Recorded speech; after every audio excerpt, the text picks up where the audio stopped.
I'm an extremely unpopular streamer. You might remember me from, at best, awful content. However, my severe lack of likability has given me an idea. Is it possible to win the GM of the Year starting with only one pop jobber slop? Here's Andre Chase with the rules. Listen up. You can only draft people with one popularity, okay?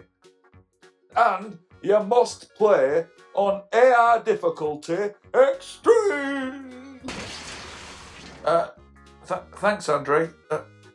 Is he okay? Is it possible? Probably not. But either way, you're going to see me pull off one of the greatest heists in GM mode history, or shit the bed on my own YouTube channel. And then I'd have no popularity.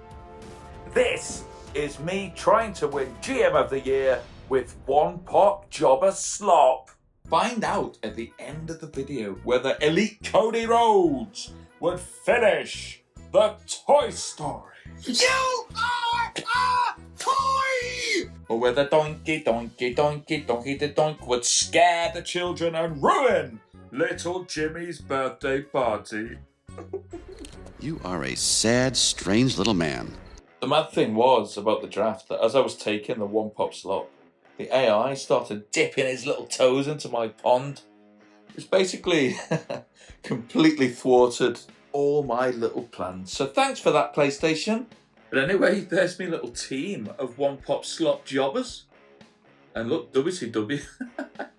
WCW doing the challenge as well. They've gone wild. So on 2K24, you can assign all of your titles before you start, which is a fantastic way to get some people off rock bottom from day one-ish. I obviously went with Toy Cody to start the Toy Story, and the new tag team, the Macho Man. Hey, hey, yeah.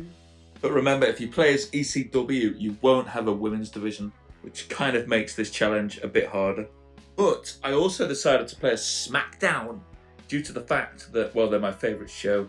But also, they have a very useful special power card. You can boost 6 wrestlers by 6 popularity.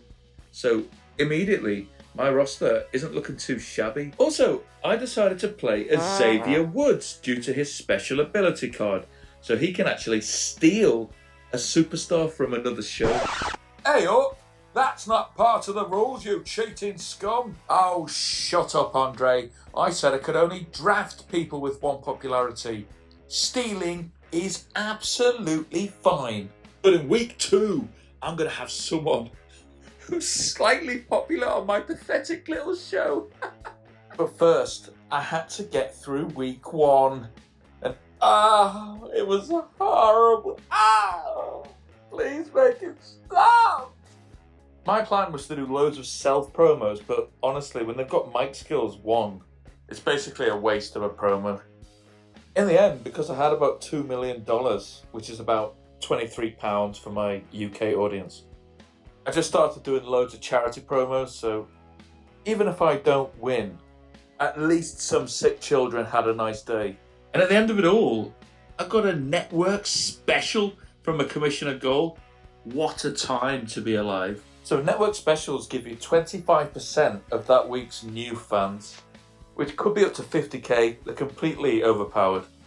Now, earlier I said I would undertake the job of robbing another wrestler. Yeah, you get it? Did you get your little clue? It was, of course, Rob Conway! No, I stole the Undertaker. You were right the first time. Well, he quickly became my most important wrestler, and in week 5, at the first pay-per-view, amongst the human feces that I was throwing at people's screens, he would have an amazing match with Dominic Mysterio. And well, after watching Doink the Clown beat his ringmaster and break free from the circus once and for all, and the Bloodline win the tag titles, we found ourselves, well, at rock bottom. 115,000 behind first place after 5 weeks. So, was this just a completely impossible challenge? Well, some things would happen between weeks 5 and 7 that would completely change the landscape of the game. Firstly, I'd completely forgotten about trades, and Big Steph offered me Sammy Vortex and Adrian Book for 32k. What a deal. Also, I was offered Candice LeRae and disgraced ringmaster Stone Cold Steve Austin for 483k. What do you mean? I have $100. Not anymore, you don't. Poof. I'd started to build a roster with a little bit of promise. At the start of week 6, something happened that I'd also been preparing for. Now, if you've been as bad as me at my GM over the years, you'll know that if you slip to around 100,000 fans behind first place, a social media star offers to join your show for free. And this person, it's usually from the local talent, can bring in around 50 to 60,000 fans. You don't always get the fans, much to the frustration of the guy that I play multiplayer with. I've got absolutely no idea what Rankvald does on social media. But with 39 popularity, you are straight in my main event, Rankvald. After 1 month, I had a roster that was very top heavy, but I'd also managed to build a lot of people to about 30, which wasn't bad, but things would still have to improve. You can usually build yourself up with to the moon cards and also beginner's luck cards, but I knew I'd be relying heavily on shake-up cards. So my plan was to get the ones that boosted popularity, obviously. This one wasn't ideal, but it seemed pretty good. I could double the popularity boost for wrestlers under 40 stamina. It defo sounded like my show. So I thought that would be a good idea. Until Chiasi Green taught me a valuable lesson. Double -1 is -2. For fuck's sake. Well, at least Cody got a +7, but also that doesn't really make sense. I did, however, get my Rankvald boost. And I brought in 50 to 60k of, let's say, Nordic baking with Rankvald fans. Rankvald! After the show, I got a little knock at the door, and a small Samoan man started singing. Jim Jiminy, Jim Jiminy, Jim Jim Uso. Can I sign for SmackDown? I'm sick of 2.0. I said, hell yeah, why not? All this meant that in week 10, I was able to put on a fairly good show, if a little top heavy, but I had enough wrestlers for 4 charity promos as well. And I was able to have my very first 5-star match. The Undertaker and Dom Mysterio. And since Dom Mysterio was an OG One Pop slop, Mama couldn't have been more proud of little Dom Dom. Armed with my network special and a special promo, I was able to do the unthinkable. My merry band of One Pop jobber sloppers would sit at the top of the shop by a total of 18k after just 10 weeks. And that is an incredible 133k swing from last month. So maybe, just maybe, the challenge was actually possible. But since there had been a lot of shenanigans, I didn't have much faith that I'd be able to sustain the lead. So, enter the Sweat Pack. Bow! Make some noise, Sweat Pack! You think you can tell me when to sweat? Ha ha ha! You think you know why my clothes are wet? Ha ha ha! Basically, after the pay-per-view, I was able to trade away some of my wrestlers who were severely lacking in stamina, aka dead, for a rivalry with X-Pac and Jerry Sweat that was already at level 3, and that should give me the sweaty little boost I need. Then my shake-up card was like, if you sack off Sammy Vortex for 3 weeks, I promise that your matches with fighters and bruisers are going to be better. And I was like, sound? That's proper sound, that lad. Half of my roster are fighters and bruisers. And I got a second cheeky little network special, baby. I don't know if they're more common in this game, but in 2K23, you could play for 10 seasons and never get one. So I don't know what's going on, but thank you, GM Dodds. At Pay-Per-View 3, I was able to put on an actually decent show. Look at these beautiful little people getting amazing matches. At the end of month 3, I found myself 130k in the lead. Absolutely incredible. However, my show was completely overshadowed by the fact that after defeating Stone Cold a month or so ago, Doink the Clown had a little title match against The Rock and won. Oh my god. I knew I had to do whatever it took in the trades to have Doink the Clown on SmackDown. And here's what happened. On the final trade attempt, I offered for Doink the Clown, Little Dom Dom, Bray Wyatt, Dakota Kai, probably my 3 favourite wrestlers. I also offered 30k. Absolute madness. But guess what? It was accepted. I finally had Doink the Bloody Clown. Welcome to WWE Smack Clown. And that's where the whole show turned into a circus. For my shake-up, I could have gone with my head and chosen that wrestlers lose less stamina when they're in matches. Great. But that's no fun. I went for every time a wrestler gets injured, I get 15,000 fans. And you know what that means. It's time for SmackDown Underground!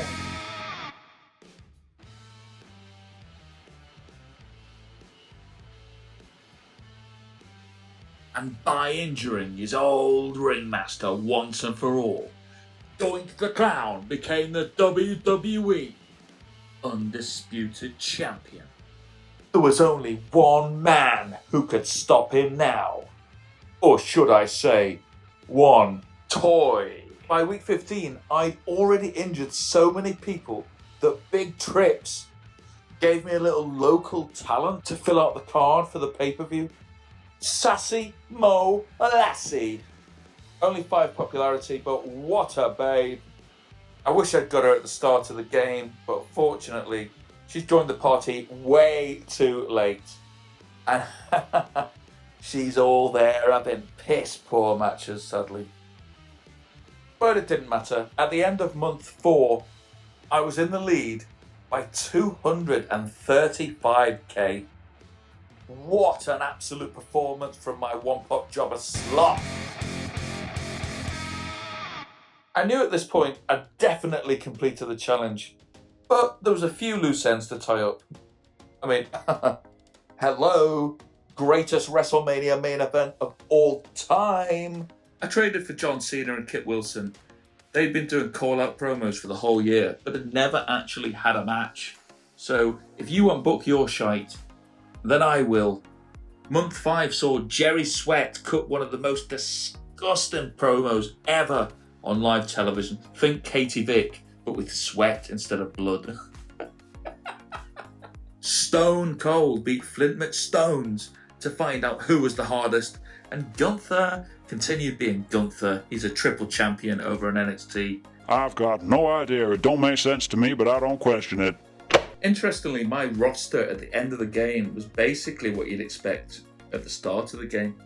I definitely regret not making more of the homegrown talent, and I've got Reigns and Dragunov, who were original OG one-pop sloppers, but only reaching a height of 66. I feel like I could have done better there. But just watching my WrestleMania go by with some amazing matches, I felt really fulfilled. Especially, as I mentioned, Dragunov and Reigns getting a legendary match, who, as I said, were both OG one-pop slop, so it was great to see. Honestly, a WrestleMania to be proud of, especially from where we started from. This was such a fun challenge. before I leave you with the main event, I'd just like to take a minute to announce this challenge is complete. I didn't shit myself on my own YouTube channel, thank God. But there are definitely ways that I could have made it more difficult, so consider this only round one. I could definitely limit my spending or completely ban trades. Those seem to be completely overpowered. Maybe even the use of network specials and things like that. But we'll have to see for next time. But please leave a comment if you've got any ideas for future challenges. I'm usually streaming WWE GM mode on Sunday nights, so look out for it. At the moment, I'm doing an AEW GM mode, which is quite fun, something different. Also, don't forget to check out GM Punk here on Cow Games here. It's my GM mode where I just try to have a bit of fun and do crazy storylines. It's a bit wacky, but definitely check that out if you're into your GM mode. Give us a like, give us a subscribe, or Doink the Clown is gonna ruin your children's birthday party. But would he ruin little Jimmy's in the main event of WrestleMania? Or would Toy Cody finish the Toy Story? This is the greatest match of all time. And Doink the Clown. Isn't it rich? Aren't we a pair? Near at last on the ground, you in midair. Send in the clown. Where are the clowns? If you want to see the full stream of this challenge, check it out on my channel now or later.